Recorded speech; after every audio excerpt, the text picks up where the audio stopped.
ঠাকুরনগরে মেলা শুরু হওয়ার ঠিক দুদিন পরে গেছিলাম আমরা মেলাতে। তো সেই দিন কি কি করলাম সবকিছু তোমাদের সাথে এই ব্লগে শেয়ার করব। তো চলো বেশি কথা না বলে ভিডিওটা একদম প্রথম থেকে শুরু করি। মেলায় ঢোকার সাথে সাথেই দেখছি প্রচন্ড পরিমাণে ভিড় হয়ে আছে। তখন কিন্তু বেজেছিল ওই 6টা 7টা নাগাদ। আর এই টাইমে দেখছো কতটা পরিমাণ ভিড়। আর এই জায়গাটায় যারা এসছো তারা তো জানো যে এখানটায় কি পরিমাণ গন্ধ থাকে। তারপরেও যে লোকজন এই সিঁড়ির মধ্যে এতক্ষণ ধরে বসে আছে কিভাবে কেই বা জানে। আমরা তো একটুখানি সময়ের জন্য গিয়ে দাঁড়িয়েছি, তাই দাঁড়িয়ে থাকতে পারছিলাম। আচ্ছা, তোমরা কে কে ঠাকুরনগরে মেলায় এসেছিলে অবশ্যই কিন্তু আমাকে কমেন্ট করে জানাও। তারপরে দেখো আমরা দুইজন মিলে অনেক ফটো ভিডিও করেছি।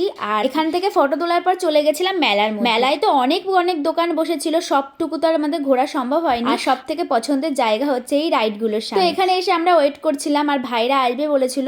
তো দাঁড়িয়ে থাকতে থাকতে ভাবলাম যে চলো ঘুগনি খেয়ে আসা যায়। এখানে দেখো ঘুগনিটা নিয়েছিল। ঘুগনিটা মোটামুটি বেশ ভালোই ছিল, কিন্তু লবণে পোড়া ছিল।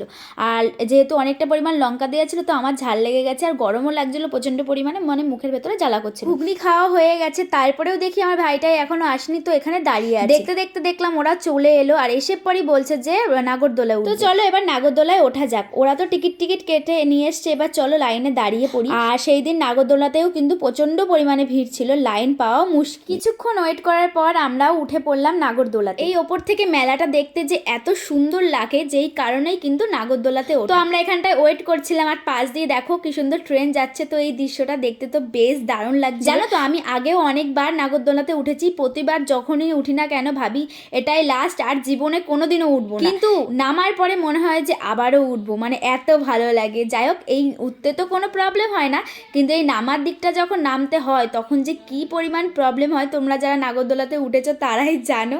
মাথা টাথা ঘোরে, প্লাস মনে হয় যেন মানে একদম হাত পা হালকা হয়ে যাচ্ছে। মজা করবো কি গাইস, যখন ঘুরিয়েছিল তখন এরকম চিল্লাতে চিল্লাতেই সময় কেটে গেছে। এখন আমরা দাঁড়িয়ে আছি, নামিয়ে দেবে। তো আস্তে আস্তে নামাচ্ছিল, আর ততক্ষণ বসে থেকে থেকে এই ভিডিওগুলো আমি করেছি। আমাদের বাড়িটা যে ঠাকুরনগরের কাছাকাছি, এটা ভেবেই না অনেক বেশি ভালো লাগে। তার কারণ ভারতবর্ষের নানা জায়গা থেকে এই মতুয়া মহাসংঘ মেলায় স্নান করার জন্য অনেক লোকজন আসে। যদিও বা বারুণী স্নানের দিন এই কামনা সাগরে স্নান করার সৌভাগ্য এখনো আমার হয়, তবে আশা করি একদিন না একদিন ঠিক সেটা পূরণ হবে। আমরা কিন্তু এখন নাগরদোলা থেকে নেমে পড়েছি, আর নেমে এসে অনেক অনেক ফটো তুলেছি। ভাইদের আসার অপেক্ষা করছিলাম, তার কারণ তুহিনের ফোন দিয়ে আমি ফটো তুলে বেশ ভালোই আসে। আর আমাদের পেছনে যে লোকটাকে দেখো, উনি এসে দাঁড়িয়ে পড়েছে এমন ভাবে, কি যে ভাবছিল কে জানে। এবার কিন্তু অনেকটা রাত হয়ে গেছে, এখন কিন্তু আমাদের বাড়িতে চলে যেতে হবে। তার আগে চলো ফুচকা টুচকা খাওয়া যাক, কারণ মেলায় এসে ঘুগনি ছাড়া তো আর কিছুই খাই। চলে গেছিলাম ফুচকা খাওয়ার জন্য। আর ফুচকাগুলো খাইতে এত জঘন্য ছিল গাইস, কি আর বলবো। কোনো রকমে 10 টাকার খেয়ে পালাই। ভাবছিলাম কখন 10 টাকা শেষ হবে আর আমরা ওখান দিয়ে পালাবো। ওখান দিয়ে চলে এসে কিনে নিয়েছি জল, আর এখন জলটা খেয়ে বেশ ভালো লাগছে। তো তারপরে চলে গেছিলাম এই কিউট ক্লিপগুলো কেনার জন্য। অনেকগুলো ক্লিপই এখান থেকে নেওয়া হয়েছে। অনেক দিনের ইচ্ছা ছিল এই ক্লিপগুলো কেনার, তো এটা কিনে তো বেশ ভালো লাগছে। তো তারপরে চলে গেছিল আমার ভাই বালা দেখার জন্য। ওর হাতে একটা বালা রয়েছে, তো ওটা চেঞ্জ করে আরেকটা ভালো নেবে। অনেক দিন ধরে আমার একটা গ্লাস বটলের অনেক শখ ছিল, তো এটা আমি মেলা থেকে নিয়ে নিয়েছি। অনেক মেলা ঘুরে নিয়েছি, এবার চলো বাড়িতে যাওয়া যাক। সো চলো আজকের মতো টাটা সবাইকে, দেখা হচ্ছে পরের কোনো ভিডিও।